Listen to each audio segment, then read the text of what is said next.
I was reading the news this morning about the elderly people in South Korea. They're the poorest in the developed world.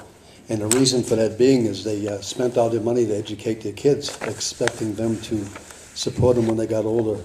And of course, they've become like us now, and they don't want to be dealing with the old people. And then I read about New York, where McDonald's called the police to get rid of the old people that were loitering and taking up space in their restaurant. So I had to write this. Too damn old. My friends from all over town have gone away. It's just that way.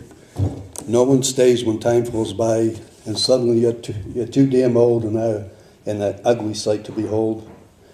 It's a shame to survive so long that we become a drain, and no one remembers our name, or so they say. Our unwanted faces take up space in McDonald's and other places. To live past 30 and then 40 without death, beating on the door, was amazing in olden days. If a person made it till their hair turned gray, they were asked to stay and never called cotton top. Age meant data, and their thoughts were sought by the young before it became so easily found in the electronic age without turning a page. Today it's not unknown for a child of 1 or 2 to have a phone of their own. Did we mess with nature's plan by extending our lifespan?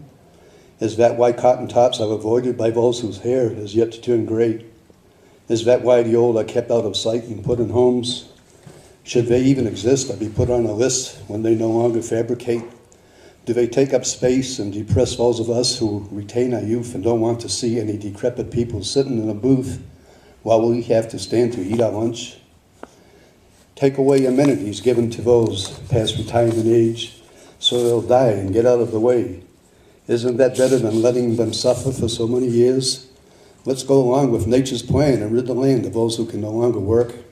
Then when we go to McDonald's, the booths will be empty and we'll have a place with some space to sit while we eat without having to see what's in store for all of us.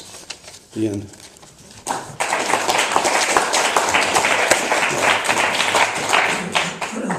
This next one is, I tried to write a nonfiction story about a dog last week and it just didn't work. So I went back to a story I had written. I had written a poem about a dog, and of course this is a fictional story. It's called, This is a True Story About My Dog Bo.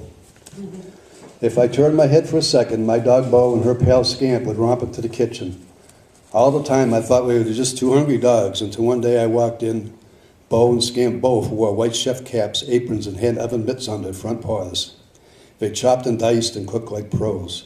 Succulent aromas saturated the house, and any who inhaled the fragrance salivated like Pavlov's dogs. Out of the kitchen, dogs, I yelled, but they ignored me and dished out a plate of what looked like moist swam, kibbles and bits.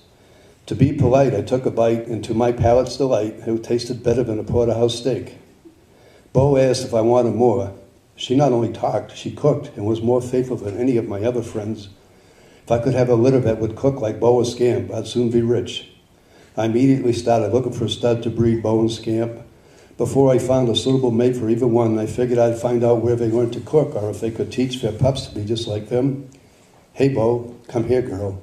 I couldn't believe I was going to have a conversation with a dog. But then again, I couldn't believe the dog was a gourmet cook, could talk, and even washed her paws before handling any food. Tell me where you learned to cook as well as you do. Do you really want to know, Bo said, and Boxford came out like words. Yes, indeed, Bo, I need to know, so if you have pups, I can train them to cook as good as you. Sit down and I'll tell you if you promise you will never repeat it to anyone. I promise. Once upon a time, a long time ago, a light came from the sky and shone on my ancestor, Howling Wolf. The energy from the light filled his brain with knowledge. He taught many wolves how to cook and clean as I do. Then a rebellion began amongst the cubs. They didn't want to work in the kitchen. They howled in the moon night after night, protesting that it was a crime against nature to have to cook and clean when they could be running down game. Bo, did you lace your puppy chow with LSD? Bo raised her paw. I swear in my sixth sense that every word is true. Well, that light had made Howling Wolf so smart, he figured out a way to keep all the wolves happy. For those who wanted to hunt and work, the solution was to let them follow their nature. For those who wanted to be pampered pups, he created humans.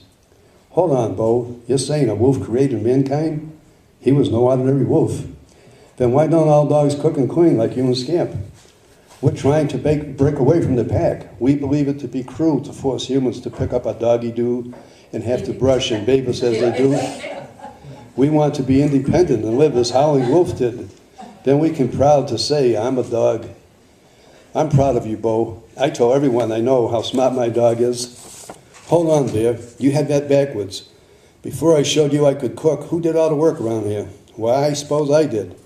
Who picked up after me when I took you for a walk? Bo said and curled her lips in a doggy smile that meant she thought she had made herself clear. But I was in charge, and that made you my dog. You're deluded, as most humans are.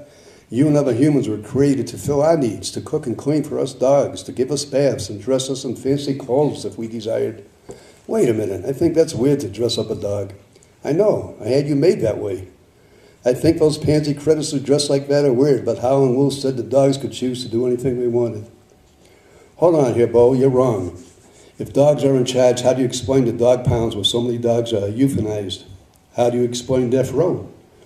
They're for people who don't obey the law. Ditto for dog pounds, Bo said. I could see Bo was deluded and thought she was my boss, so I said, I'm looking for a stud, so you'll have a litter that I'll teach to cook and clean, and then I'll sell them all for a bundle. As we spoke, a woman walked past the kitchen door. Bo ran out to her and kissed her feet. Oh, what a cute dog, she said and smiled at me. My name is Mary Lou. My heart melted, and I said, Bo thinks you're cute, too. Would you like to come see her cook lunch for us? Cute, and she cooks, too. You're a lucky dog to have one like this. She picked Bo up and kissed her. Bo looked over her shoulder, and I saw that doggy smile on her face. I found you a bitch to breed a brood of kids that'll cook and clean for dogs like me, she said in doggy talk that Mary Lou couldn't understand.